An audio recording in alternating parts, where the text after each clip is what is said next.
just talking about how we find our value, or we see our value, by being happy alone. And you were making a really good point, because I was saying how we were talking in the private Facebook group in the Back to You Academy, that finding a man, and I know we're going to talk about emotional eating and health and all of that stuff, but I think this is all going to connect. And we were talking about how our desire to find a guy is the wrong journey. We shouldn't be looking for a guy, because if we continue focusing on finding the guy, we never see our value. But when we focus on finding happiness alone, that's when we see our value. And when we see our value, then we can more accurately see who's going to be the right partner for us. Yeah, 100%. Yeah, you don't settle for people. You don't make excuses for people. It becomes very, very clear about it's not about like who's the right, like, it's not about finding the right guy. It's about, honestly, the right guy finding you, and you actually appreciating and seeing him for what he is in his own life. Like, he also has to be whole in himself, and he has to be happy in himself too. So it's like two happy separate people coming together and realizing, oh my God, this person is awesome. This person's going to provide more value to my life. Yes. This is so key. Mm-hmm. What do you think, where do you think we make the shift in our journey for, like, where did this happen for you? Oh God. Well, I'm not going to lie. It's pretty recent, and it's taken a lot of therapy. Yeah, me too. Yes. So a reason also why I even wanted to come on this podcast is, yes, I'm a dietitian, and I believe in nutrition and exercise and committing to a healthy lifestyle a lot. But I was doing that and still making excuses for the partner that I was with. And looking back on it, the guy I dated before him also wasn't great for me. And, you know, I would literally, like, getting home, like, imagine like you have a long day at work and you get home and like you're excited to see your boyfriend when you come home, and you're like all excited because like you had a crappy day and all you want to do is like give them a hug and all excited, and they also had a crappy day, so they're just like, oh, no, give me like an hour. Like, what? Like, the person you're with should be excited to see you at the end of the day and should help you relieve your stress. But I would like make excuses, he had a bad day, he was stressed out. I had a stressed out day. I had a long day too. Why is it okay for him to have a bad day and treat me like crap, but if I have a bad day and I treat him like crap, I hear about it. You know, so yeah. You definitely,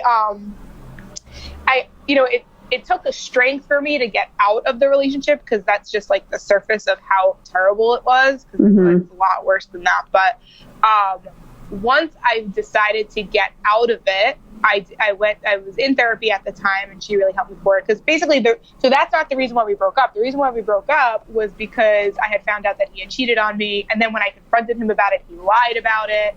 And it just got worse. It just totally got worse. Meanwhile, 2 years ago, the boyfriend that I dated at the time, he had cheated on me, and I stayed with him, but he wasn't helping me in any way either. Like, so I don't know what was going through my mind, what was going through my head.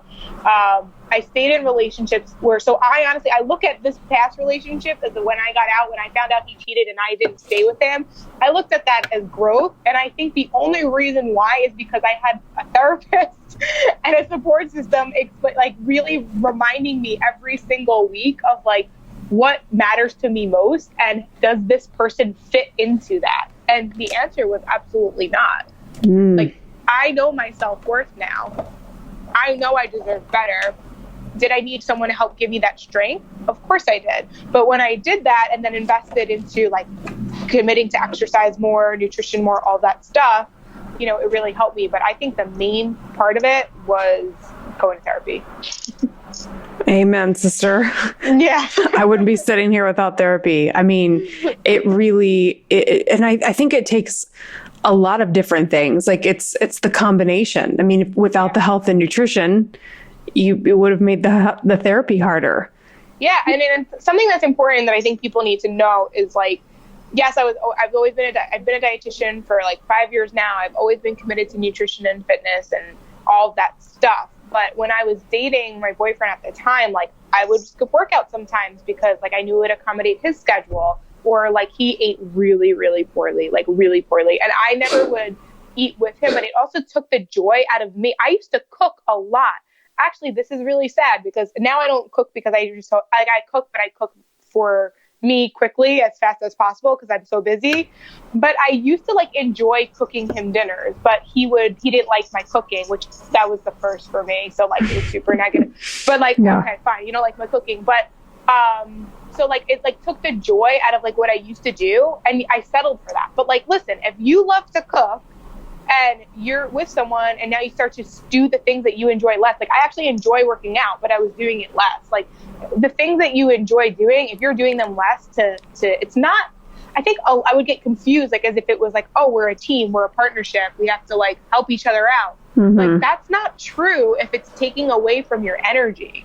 Right.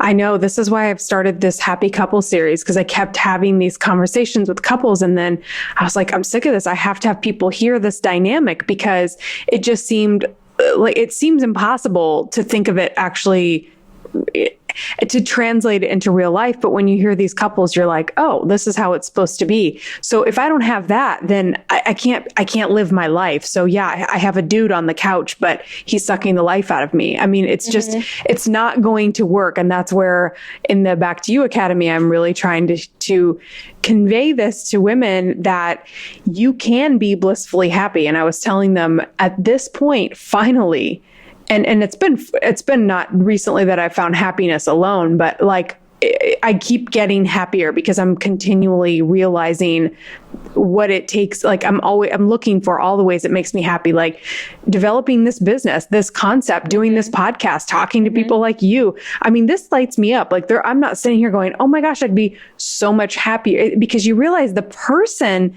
isn't what makes you happy. It's like you come to this realization when you do the work on yourself. And this is like, I don't know, I feel like there's a new piece of this that came together today, because it's like when you do the work and you realize what makes you happy, then it's like you want another person that's right there with you, because then you're so much more equal.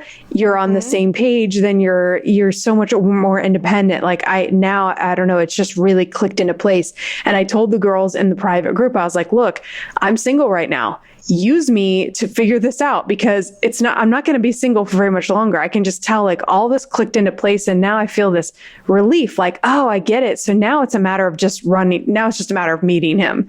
I don't feel like I need to be something different, or I'm not worried about being enough. And that's a huge deal. Because so many times you meet guys and you're like, and I see that panic, like, what if he likes me? And I'm like, well, if he doesn't like me, then bye. I mean, you've got to like me. Like, I can't even think about worrying about if you like me or not, because if that's even remotely on the table, then I can't even consider it. You know what I mean? Like, it needs to be so effortless and flow.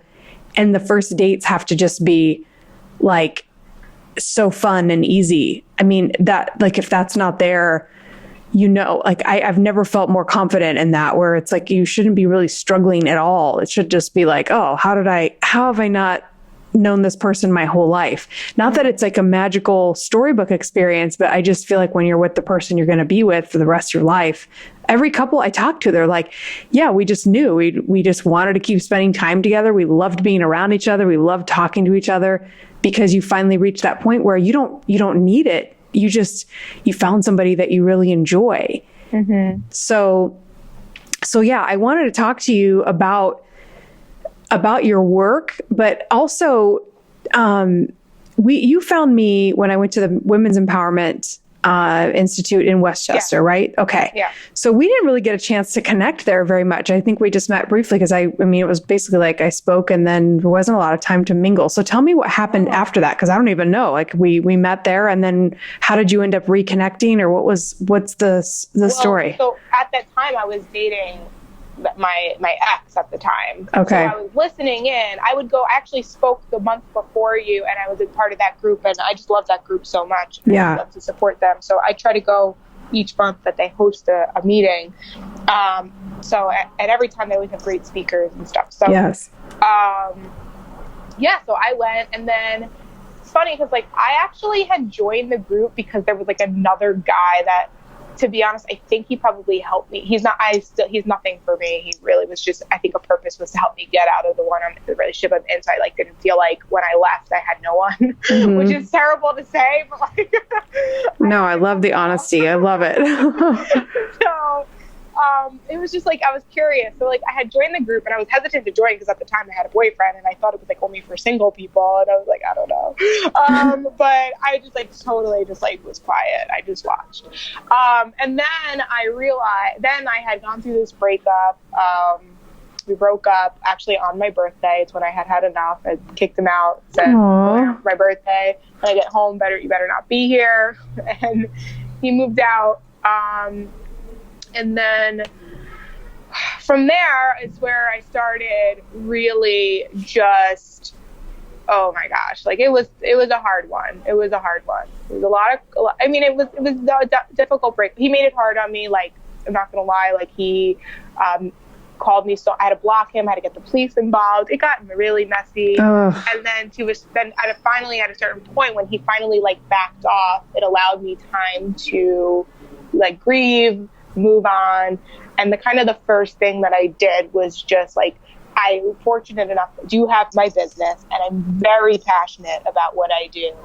And I was like, I just have to put all of the energy that I have and that I was wasting on him for almost 2 years, where I realized was taking from my energy that I could have been putting into my business, putting into my nutrition, being more consistent with my workouts, spending more time with people who filled up my energy, like my friends and my family. And I started to kind of restore, because my relationships with my family and my friends were drained because he really wasn't great. Like, not at all. I look back on it now and I'm just like, why did I stay with him for 2 years?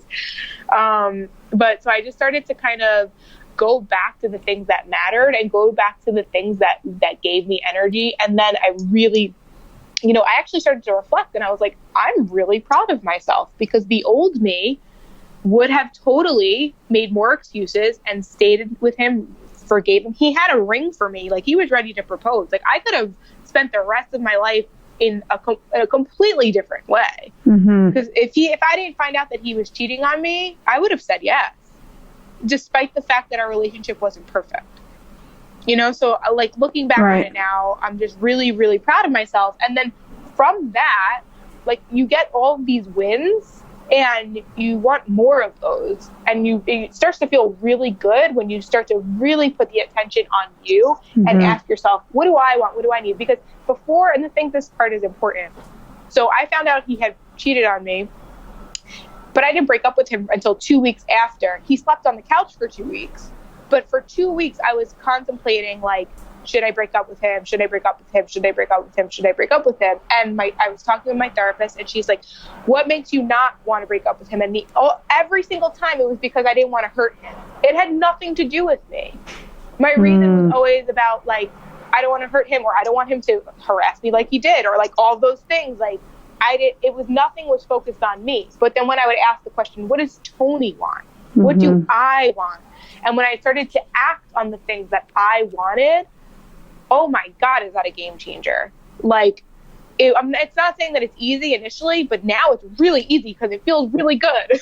You're just like, want to keep doing it. But initially it was really, really difficult for me to do that. So what were the first things you did to make decisions for yourself? Well, the first one was the breakup. Then after that, it's kind of hard to say, because it was like, honestly, it was just like the little things day to day, where it was like someone would, if I was committed to do a workout and someone like asked me to go out for a drink, I know that working out makes me feel good. And so I would say, no, but I'll see you I would like not say no, like I'm not going to never see my friends. I would say, no, but let's do it on this day when it worked for me and my schedule. Because one thing I would really do was like move my schedule around as busy as I am and try to accommodate everyone. And I started recognizing, like, no, I need to put Toni time first. So let me do, like, I fit in my workouts, and then after that, when I have time, then I can hang out and like see people and have like do fun things and stuff like that. Another thing I got into was journaling. Like, I journal a lot. I meditate a lot. I started treating myself to every week, like a manicure. And even if I don't need a manicure, I'll like sit in I'll get a massage for like 10 minutes. But I usually like try to do things each week that make me feel good and restore my energy in some way. Mm-hmm. Oh, I was just going to ask you something and I lost it. Because you were talking about making decisions, making choices for your time. Yeah, it's amazing how when we start accommodating everybody else, it's like these are those choices where I really start to see that stronger men that I know really appreciate somebody that can prioritize themselves. It's kind of a weird thing to say at this point, but it's like I can really see where men that respect themselves really do see when women respect themselves. And so when you quickly say, hey, no, I've got to do my workout. Like I've noticed this in a common thread with a lot of the men that I really admire in the relationships. Man, they do have tremendous respect for their time. It's like this journey to happiness by yourself is really respecting yourself, respecting your time, knowing what keeps you, like you said, full of energy so that because it's like, it's one thing, it's what gives you the ability to give at your optimum level. But if we keep allowing people to deplete us here, deplete us over there, then we're like half versions of ourselves. Right. And I just told a girl in the private Facebook group, I said, if we are constantly waiting for somebody else to come along to fulfill our lives, then we're sort of half present as well. And, or if we're accommodating other people because we're so worried, then it's like we're leaving pieces of ourselves in other places. And so it's like our full identity isn't there. And then I think to the guy that we really ultimately want to be with, we're unrecognizable to him. Because we're just not fully there. So when you made the decision to walk away from this guy, yep, he had the ring, but he was cheating. And, there's that point when they're cheating or when they've cheated where you have to like really analyze the cheating situation and then determine, okay, is this relationship ending? Can we get through this? What were the circumstances? Because sometimes it is like that mistake where you're like, I don't know. Although I know almost every single happy couple I know would be like, bye. Like cheating would be like totally a deal breaker. People cheat and like we'll stay with them, but it's just like the icing on the cake. And the fact that it also too, when you confront someone about it, you give them opportunities to come clean and they don't, and then you find out more and then they finally come clean. It's like, okay, what else are you lying about? Right. Yes. So how long ago was this breakup? So this was June 9th is my birthday. Okay. June 9th. So we're in, what is it? It's 4 months later. Yeah. So this is fresh. And I'm excited. Like, I love life. And I will tell you, I am really genuinely happily single. Like, and when I'm having the time of my life. Like, I'm dating, but I'm more focused on my career. My business is going well. Like, my nutrition, my fitness, everything is like at its peak. And this is where, like you were saying before, Melissa, like at this point, it's just a matter of time. I don't know if I'm really ready right now or if I want to be ready or what, because that's not really my focus at the moment. Right now, I really am genuinely just enjoying being single. It's really nice. Yeah, I think that also sometimes when people are coming from a place of wanting a relationship so bad, it's hard to imagine enjoying being single. But I think you cross over into that when you realize just any relationship is not going to make you happy. And yes, finding the right relationship is great, but even the happiest married people will tell you that their happiness level didn't jump from like a 5 to a 10 because they met their significant other. It's not like that, because you have to be fulfilled on your own. And so you get to this point where you're like, oh, I get it now. I'm happy. You've got your career going. You're on 2 podcasts, right? Mm-hmm. So you have 2 podcasts, you have your nutrition business. So tell everybody what you do, because we're so far into the conversation, but I know I was like, you guys, just so you know, like we were talking and I'm like, you know what? Sometimes when you start and you're like, welcome to Gumball Love, it just kind of like, I don't know. I just wanted to keep the vibe, because we turn, as soon as we pick up the phone, we're like, blah, blah, blah, blah, blah. It's like, I know. So I'm like, let's just start in right now. So tell everybody what you do in your background, so they just get an idea first. Absolutely. So I'm a registered dietitian, and I provide online nutrition counseling. And I mainly work with women who are struggling to know how to eat to fuel their bodies so they can feel empowered and really be the best versions of themselves. I really try to free them from those what ifs, those insecurities, those feelings like they're kind of just like doing their day to day, and really help them to develop a nutrition, like an eating plan for them that's sustainable long term, that helps fuel them and helps them stay in that ambitious, powerful state. And that's really why, the reason why I do what I do, a lot has to do with my personal story and my personal journey from being overweight and insecure and putting up with BS and making excuses for people, to recognizing that when I put myself first and I put my nutrition and fitness really at the forefront and truly started taking care of myself, that everything got better. My business got better. My clients' progress gets better as I take care of more of my progress. It's like an amazing thing. So tell me your story. What did you overcome? Weight loss? What was like the time period of like, how did you go from where you were with, like, what was your transformation? Yeah, well, so I grew up overweight. So from what I can remember, I was always kind of overweight. I got made fun of for being overweight, and I had really, really low self-esteem. I actually have this poem that I found, and I had read it to a couple of people at like a private group or whatever, and because it was just crazy. It was a poem I wrote when I was 13, and there was so much hate in that, and it was all about like not liking. It's like it was something about like breaking the mirror, like looking in the mirror, hating what you saw, wanting to break it apart, like really, really sad things, to think that that's what was going through my head at 13 years old. So I never had guys like me pay any attention to me. And honestly, I think that's a strong part of why I'd made excuses for the relationships that I was in, because I had never gotten attention from men before until I was like 18, right? So so I grew up mostly overweight. I always stayed active, played a lot of sports, but portions were large. I ate a lot of fast food, just not good eating habits. So at some point I really wanted to, I tell people it's because I wanted to get on varsity because I was athletic, and I felt like my weight was holding me back. But really it was because as you can tell, at 13, I was writing these crazy, hateful poems, and I genuinely didn't like what I saw, and I wanted to change it. So initially it started from a very negative place. So I did everything that you shouldn't do to lose weight, which is really try to starve yourself and try to exercise excessively. And then when you overate, exercise more, and, doing all the wrong things, trying to eat perfectly during the week and totally going off track on the weekends. I mean, I experimented with everything you can possibly imagine.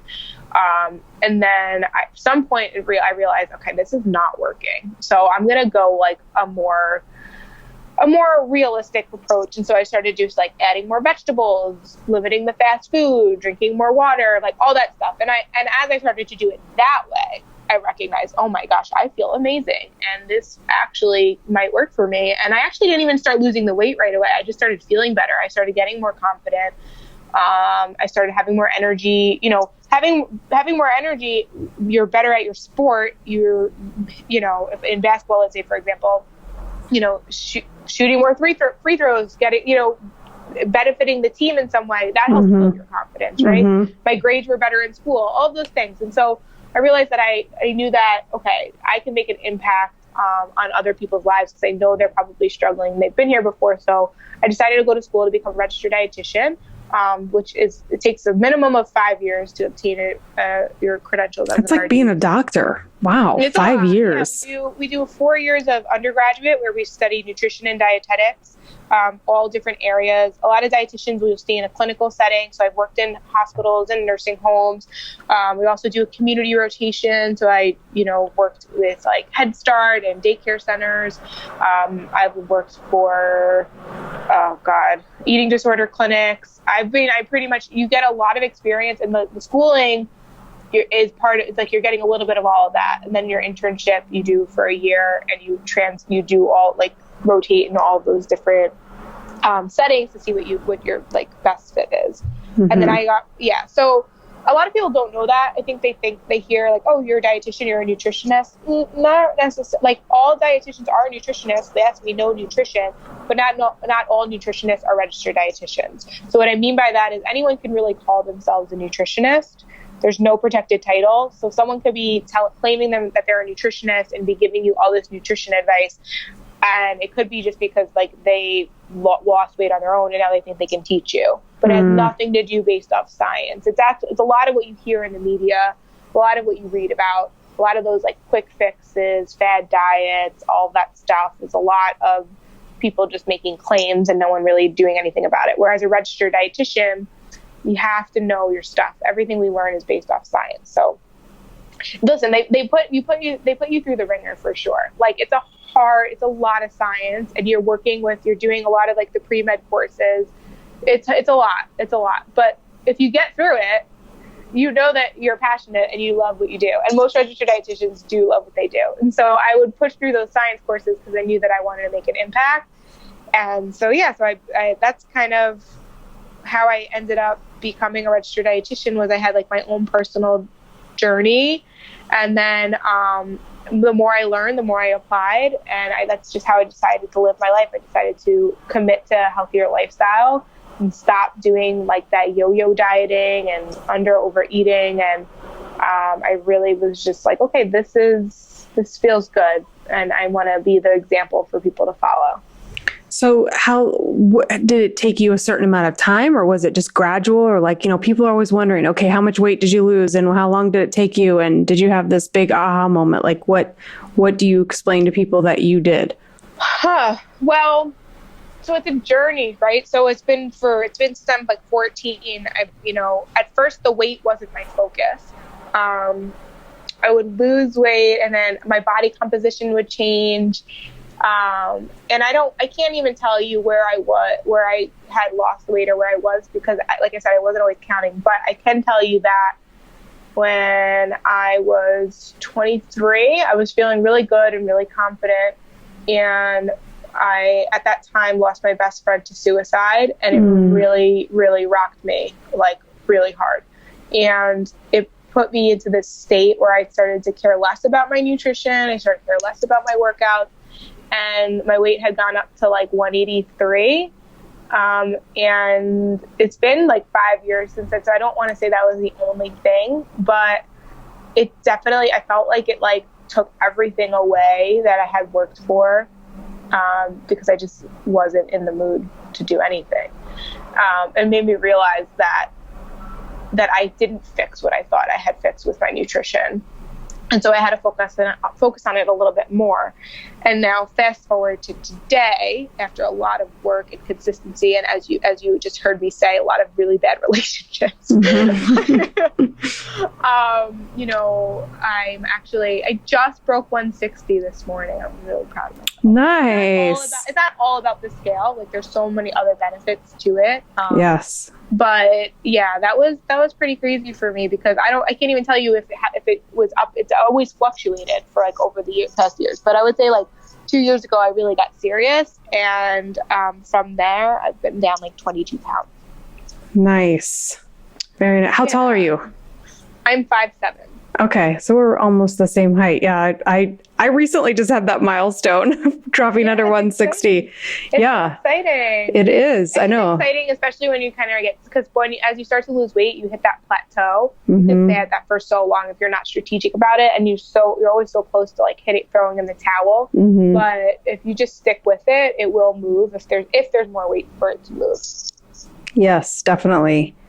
So I think when we had talked before, everybody should know we recorded a podcast and then our audio failed us. So we're redoing this, but it was good because I was launching the academy and I wasn't like in this calm headspace. I was so frazzled and just everything was craziness. And so we were talking about how like both of our journeys it was like a slow process. I know for me, I knew I needed a deadline. And I don't know if this is necessarily a healthy thing, but I got so annoyed with myself that I couldn't do it. And I was like, that's it. I need to know that I have to be on stage and do something. I'm like, okay, you're going to be on stage in 6 months. So go. And I think I started dancing in September. I went to a dance studio, just started dancing. And I was like, when's the competition? And they're like, you don't even know a step. Like, you want to compete? Like, who is this psycho? And so they teamed me with a teacher that is extremely competitive and has won all these championships right away. They're like, okay, if she wants to compete, then we're going to put her with this guy.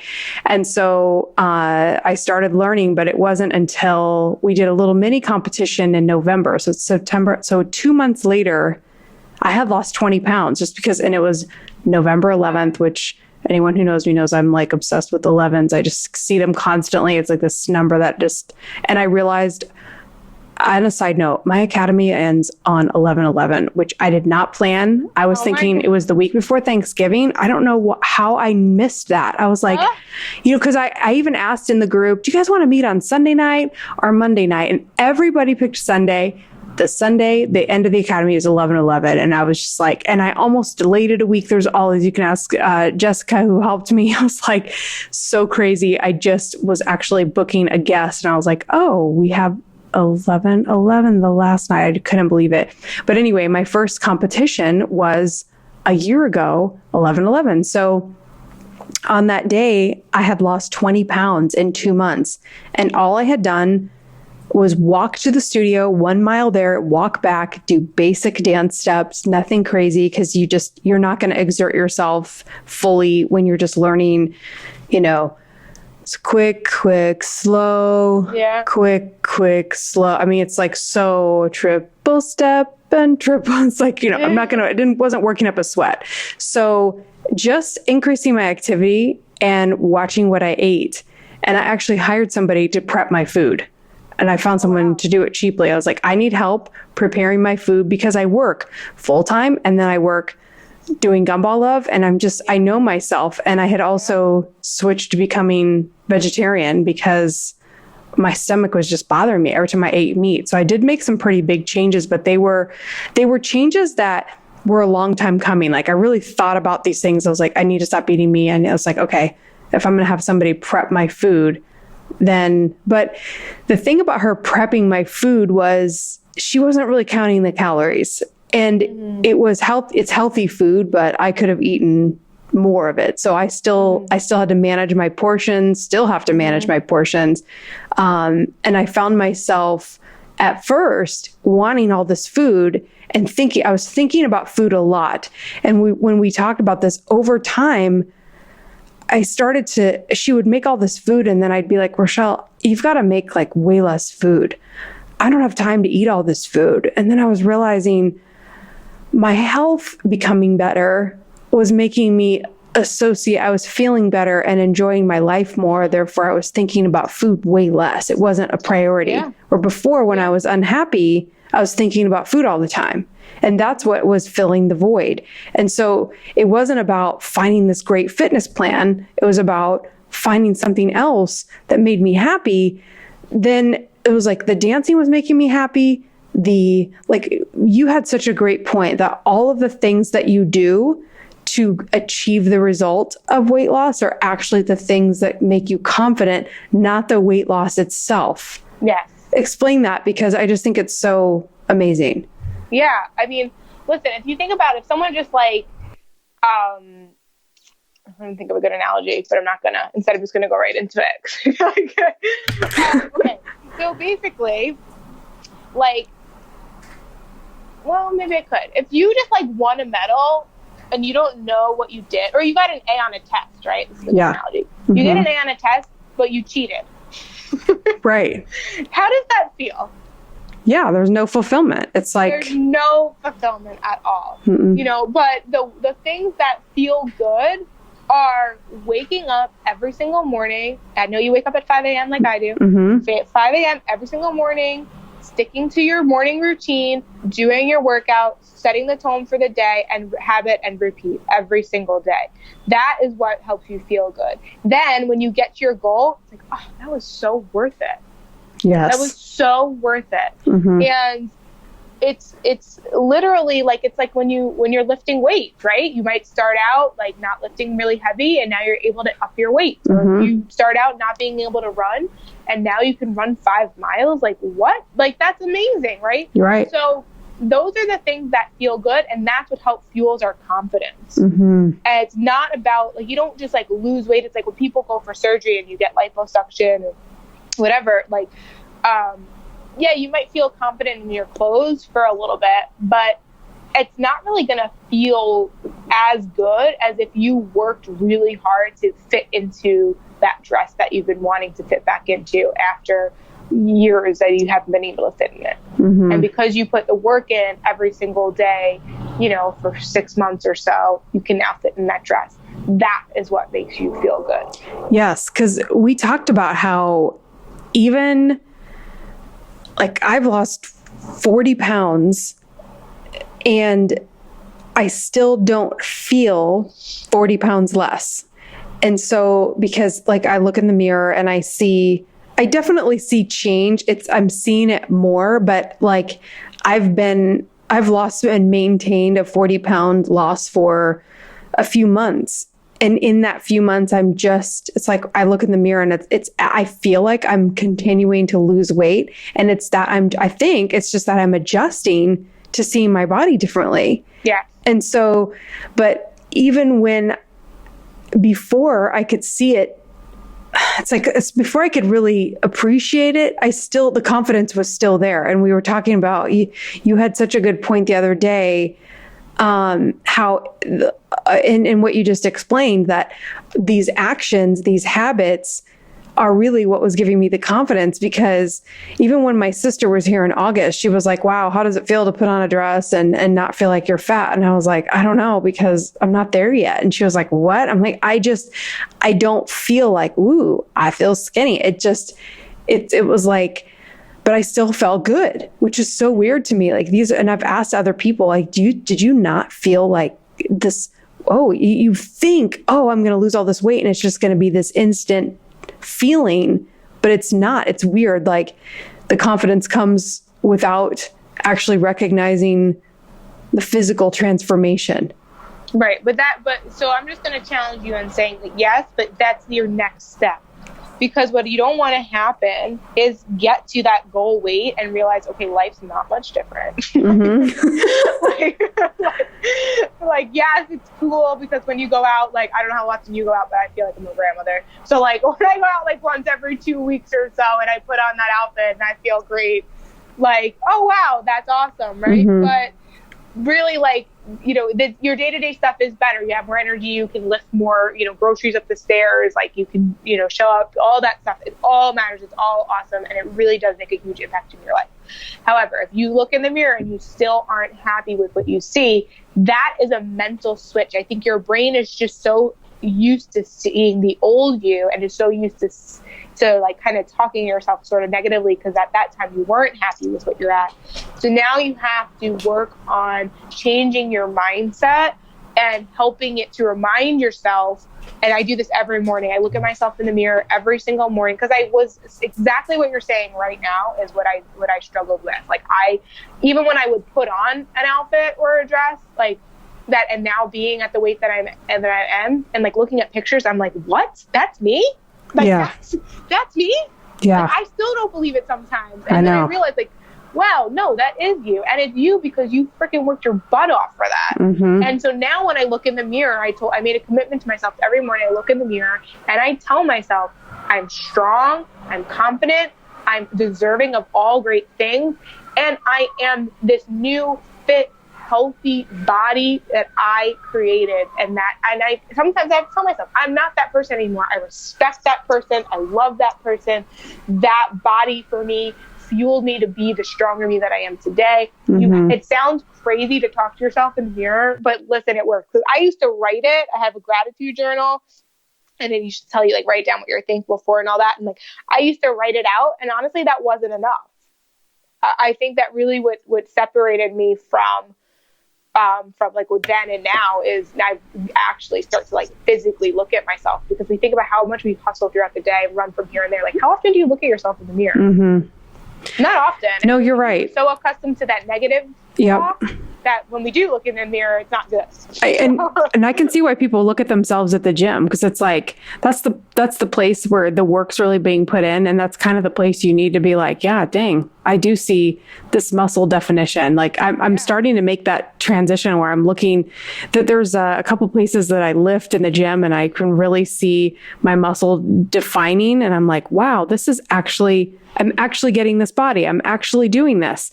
And it's really exciting to see like all of this fat going away, or so much of it. Like I was looking at a picture where I had so much more excess weight around my neck and on my chest. I'm like, that's gone. Like I just, it's this weird transition. So I want people to hear this so that they can, I don't know. I feel like no one ever talks about this part. It's almost like, yep, I lost the weight and it was great. Yeah. There's no like real conversation. Like, yeah, I'm looking at it and oh, wow. Okay. I don't have neck fat there anymore. It's like, oh, I'm starting to see a collarbone. Is this weird? Like, yeah, all these weird conversations that you have to have in your head. But you're right. The confidence comes from the choice to get up and go to the gym. And then there's this, like, I've been noticing too, this, warm, fuzzy relationship I have with the gym, where I'd never had that before. Like, I like going there. I like the feeling of being there. I have a trainer that I use off and on because I had to incorporate help. I will admit, like, I had done this by myself. So I started ballroom dancing, which is not cheap. But had I not done that, I would have just used the trainer more. But then even with the trainer, like I started just once a week. And even that is expensive. So I would tell people, like, if you can't afford once a week, then do once a month. Just somebody that's like keeping you on track. So like, oh crap, it's February and I'm going to see him again in March. And I know, like, okay, I'm going to have to face somebody and say, I haven't been to the gym. But like the best people that you can say that to are trainers. Cause then they're like, they get falling off the wagon and getting back on. And so they just like meet you where you are and then get you right back. And I had those moments. Bao is the name of my trainer. I'd be like, Bao, I haven't been here since the last time we talked. And he'd be like, okay, well, let's just start here. And I'm trying to get the guts to post these videos of me working out, because I wasn't taking video to post anything. I was taking video so I could remember form. I'm like, can you take video so I can remember? I look at that video and I'm like, oh my God, I can't even believe it's me. I can't believe it's me. But we start from somewhere and post it. I know. Ugh. It's like, I showed Jess, do you know Jessica Castillo she introduced me to the women's empowerment, and she was like, oh my God, Melissa, she goes, I don't even remember you being like this. She's like, I'm just so used to looking at you. She's like, she was looking at it like, oh my God, I never even realized. And it's like, yeah, because it's so gradual.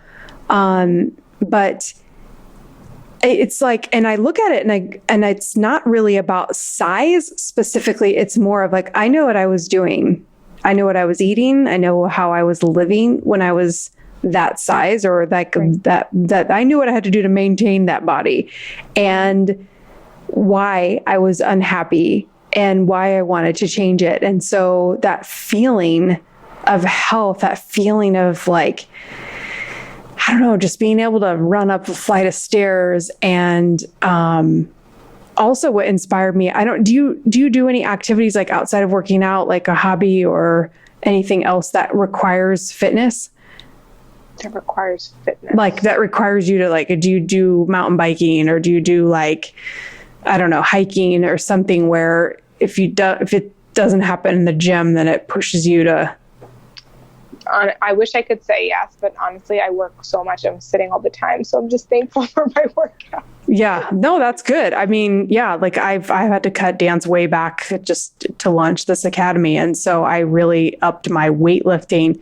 But like if I try to do cha-cha, especially, it's a really fast dance, or if I try to do jive or East Coast swing, I feel the lack of cardio, and then I have to push harder. So yeah, if you have a hobby or something you do that makes you you need to be fit to do it, that's also a huge motivator too. And just being around other dancers has helped me tremendously. Just like they say, whoever be around the people, surround yourself with successful people, surround yourself with positive people. It's quite amazing how it changes your life. I'm so excited for you. You got rid of this guy in June. You've completely focused on your business, and you have been focused on your business, but you refocused, and then you re-lost how much weight since your friend passed away.